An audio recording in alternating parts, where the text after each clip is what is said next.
filho ao qual chamou de Sete. Desde então, ficou conhecida como Om, que significa mãe de Sete. Ela dedicou os últimos 30 anos de sua vida para estudar o templo de Sete I e tornou-se uma especialista nele e em Ramsés II. Ramses tells that he came to Abydos alone, you see, in the first year of his reign after his father was dead, and he found that the decoration of the was incomplete. In the inscription he says that I ordered the work of my father to be completed, and all the works which my father had started and were still incomplete, I had them finished. And then he goes on as if he's speaking to the soul of his father, you see, and telling him that all that Seti had wanted to do and died before completing, and all his plans and ambitions, Ramses would complete it. And he said, so long as I am ruling, it will be as though you are still on the throne. He was a nice fellow, and he was a very good son. Quando Om-Sete chegou aqui representando o Departamento Egípcio de Antiguidades, o templo estava em ruínas. Sua reconstrução tornou-se então sua paixão. They confronted me with a pile of fragments of inscribed stone. There were over 2,000. Some were very small, some were very big.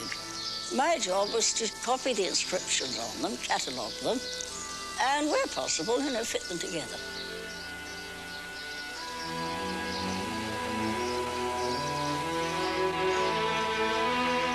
O templo tem entalhes vibrantes que estão tão bem conservados hoje como estavam quando pintados há 3.000 anos. Suas paredes contam a primeira história conhecida de ressurreição. Osíris, um governante mítico, foi morto por seu irmão. Sua mulher, a deusa Ísis, achou as partes espalhadas de seu corpo, juntou-as e Osíris levantou dos mortos. Seu filho, o deus de cabeça de falcão, Horus, ao atingir a maturidade, vingaria o pai. Anubis, o deus embalsamador com cabeça de chacal, foi mandado pelo deus Sol para ajudar Osíris a viver eternamente.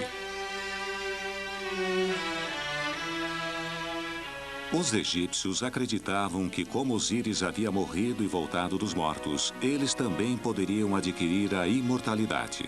Venerando Osíris, Sete asseguraria seu lugar na vida após a morte. Oferecendo incenso, o faraó fazia sua adoração ante a barca do deus do sol, Amun-Ra.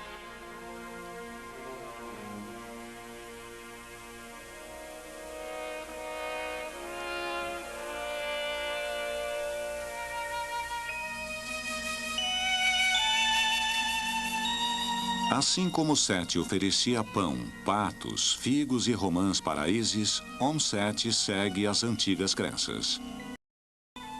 Oh yes, every year at the great feast, and again on the birthday of the gods Osiris and Isis, I come here with offerings of wine, bread and incense. Oh, I love coming here. It's the place I really do feel at home.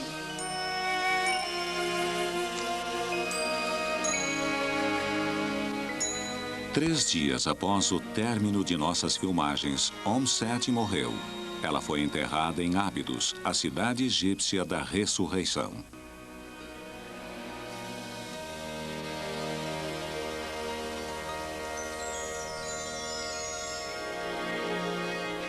Na época de Ramsés, a divindade mais poderosa dos vivos era o deus do sol, Amun-Ra.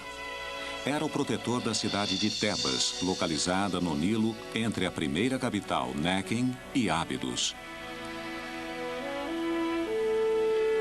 Na margem leste do rio, onde o sol se levanta, havia templos dedicados ao deus do sol, Karnak e Luxor.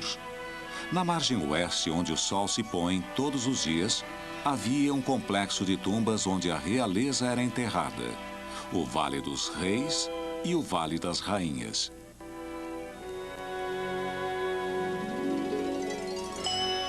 O poeta grego Homero imortalizou Tebas como a cidade dos 100 portões, pelos quais 400 heróis com seus cavalos e carruagens passam por cada um desses grandes portões.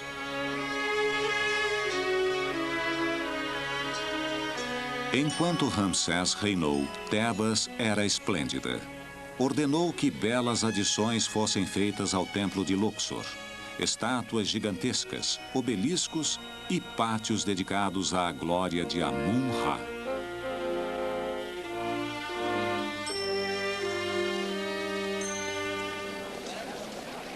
Mesmo tendo sobrevivido por 3.000 anos, estes monumentos enfrentam a destruição de nossos tempos. Desde os efeitos do aumento da agricultura, da industrialização, da mudança das condições climáticas, em parte devidas à represa de Assuã, e até aos próprios turistas.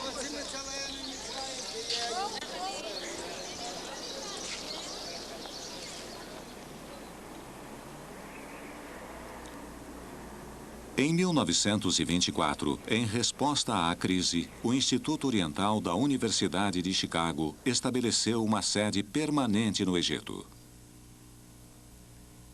Chamada de Casa de Chicago, foi fundada pelo Dr. James Henry Breasted, pai da egiptologia americana, que planejou criar uma relação de todos os monumentos ameaçados de extinção do Antigo Egito. Hoje, a Casa de Chicago está sob a direção do Dr. Lenny Bell. Os estudiosos da Casa de Chicago fizeram um trabalho monumental chamado de levantamento epigráfico. Nos últimos 50 anos, o Instituto Oriental publicou uma série épica de volumes contendo os resultados do levantamento. Utilizando uma combinação engenhosa de fotografias e de desenhos, os egiptólogos da Casa de Chicago criaram desenhos facsímiles dos monumentos com superfícies entalhadas e pintadas. O único registro que restará quando os hieróglifos e as decorações tiverem desaparecido para sempre dos templos.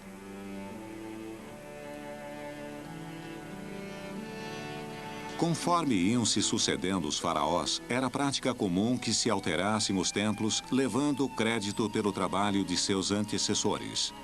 Interpretando sucessivas decorações, a equipe da Casa de Chicago está decodificando a história do Templo de Luxor.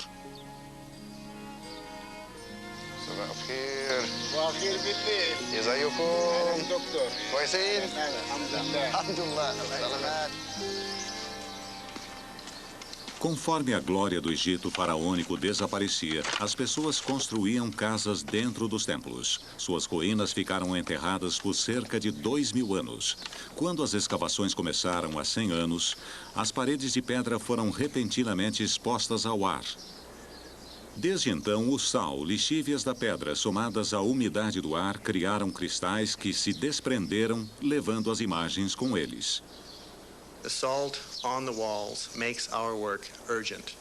The reliefs are being dissolved, so that within a period of 200 years, the temple will still stand, but all of the decorated surface will have flaked off. When they are gone, we want there to be a record as accurate as humanly possible of the decoration, so that scholars will be able to consult our drawings and be sure that the reliability is such that any questions they have about the decoration will be answered in our volumes.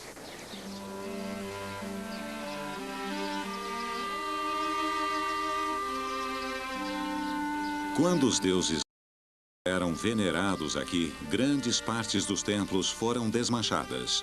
Grandes blocos foram quebrados em menores partes para reutilizarem como material de construção. Milhares de blocos foram coletados após um período de 30 anos. A Casa de Chicago está conduzindo uma busca sistemática dos fragmentos para reconstruir uma seção chamada a Colunata Perdida.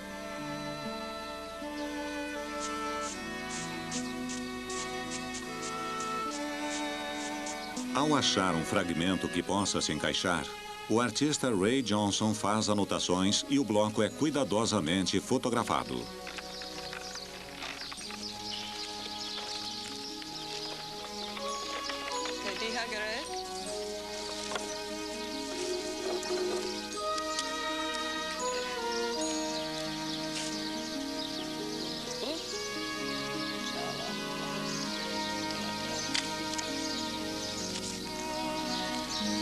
Um artista desenha e depois pinta as linhas da fotografia, fazendo correções e substituindo o que o tempo pode ter removido.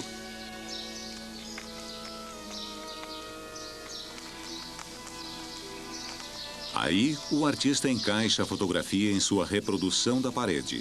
Somente as áreas das linhas com tinta foram achadas. Mas, pelos fragmentos salvos, às vezes é possível reconstruir todo o desenho criado pelo artista original, 3.000 anos atrás.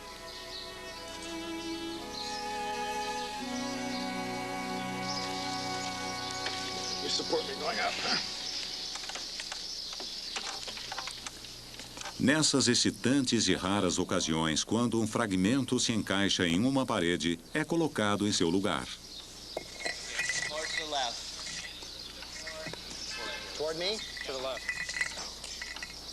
Pouco a pouco, o antigo templo de Amun-Ra se levanta de novo.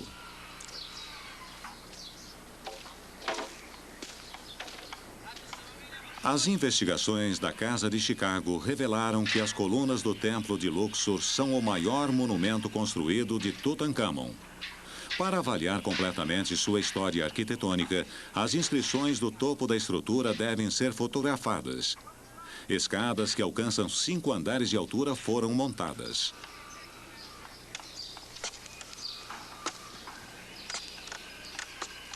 Foi a primeira vez em 50 anos em que houve uma tentativa de subir.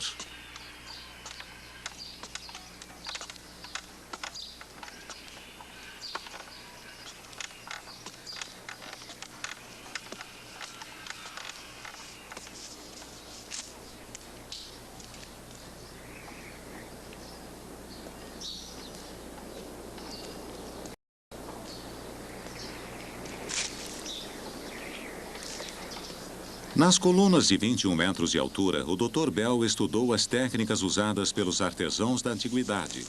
Aqui, inseriram blocos de madeira para estabilizar a estrutura onde se encaixavam. Havia aqui um teto que cobria as colunas.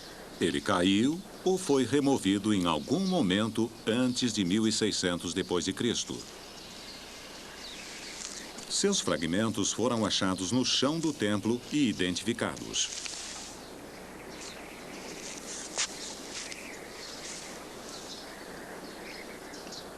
Pesquisando o passado do templo, os pensamentos do Dr. Bell vão inevitavelmente para o futuro. Paradoxalmente, as vibrações causadas pelos passos infindáveis dos turistas que visitam a cada ano e até o dióxido de carbono que exalam estão causando a erosão dos tesouros insubstituíveis que vieram apreciar.